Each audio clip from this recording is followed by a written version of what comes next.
In this video, I want to share with you a few different options that you have for cutting boards in your kitchen. Having a good knife is very important. I can't stress that enough, but you can have a great knife and have a bad cutting board and have a bad kitchen prep experience. So let's talk about some of the different options in which one I believe is going to be the best for you. Wood used to be the standard for all cutting boards, and you can still find a lot of really good wooden cutting boards. But as you can see here with this one, you can already see some of wear and tear that has taken place. You see some discoloration, you see some warping, and even the pieces of wood are starting to separate. What's nice about wood is that it is typically thick and heavy, and it does a good job of absorbing the pressure of the knife. And that's part of the benefit of having a cutting board, is that you want to be able to absorb some of the pressure you're putting on it when you're bringing the knife down. The negative of wood is that it is porous, so it absorbs things. It absorbs moisture, it absorbs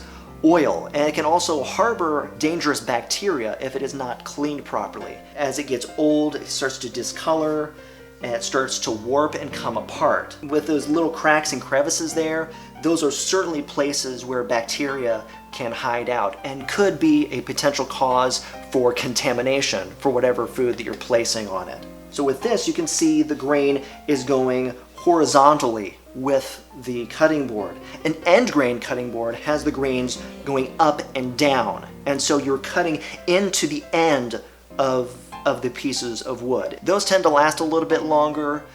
They are still porous, and you still have to take very good care of them. I want to talk very briefly about these because I've seen these in homes, and I've seen these also in a lot of family consumer science classrooms because they don't take up a lot of space, they're very inexpensive, and you can buy a lot of them and kind of hand them out to a lot of people. So I've seen people use them for cooking classes and things like that. It does cover your countertop, and so it does protect whatever countertop surface you're using from the blade of the knife. But when you think about it, that's not really the entire purpose of having a cutting board. Like I'd mentioned with the wood, part of it is absorbing the pressure of the knife, and something like this is not absorbing any pressure, and so it is actually going to be harder on your hand and on your arm and on your shoulder to use a cutting board like this. And I can't even call it a cutting board, it's more of a cutting surface, if you will. Also, there's the danger aspect when it comes to using something like this because it tends to slide around on the surface quite a bit, actually. And so when you're using something like this, there's more of a tendency for it to slip and slide, and that is how accidents happen. Because it is so thin, it is very quick to start getting scratches and even to crack after prolonged use. And so they don't last very long. And when you do get those cracks and scratches in it, that's just more opportunity for bacteria to creep in and hang out there. Not to mention the fact that you're more of it likely to put your knife through this cutting surface and into your counter. I don't even know why I'm talking about this other than to say, don't get them, okay?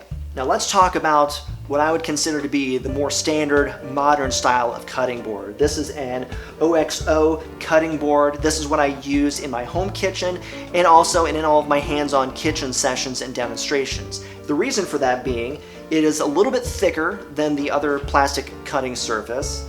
It does have some weight and some heft to it, and so when I take a knife and put it down onto this cutting board, it does a really good job of absorbing the pressure from my knife, and so it's easier on my body.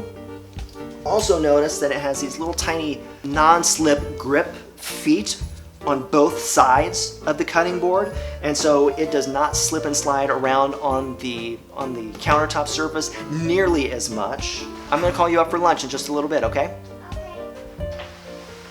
Love you. With this particular cutting board, it has two cutting sides to it. The only difference between the two is that this one has a little bit of a moat around the outside, and so if you're cutting anything that is giving off a lot of juice, such as tomatoes or cucumbers, or maybe a slice of meat, whether raw or cooked, that tends to give off a lot of juice. You have this nice rim here that allows it to pool on the outside, and so it doesn't drip all over the countertop. So I really, really like this cutting board. It's easy to clean, it's easy to sanitize. You can even put it in the dishwasher. They're good for your knives, good for your shoulders, good for your counters. Frankly, I don't know why anyone would pick any other kind of cutting board. There you go. If you're looking for a cutting board like this, I will leave an Amazon link in the description of this video. Thanks for watching. Until next time, I'll see you in the kitchen.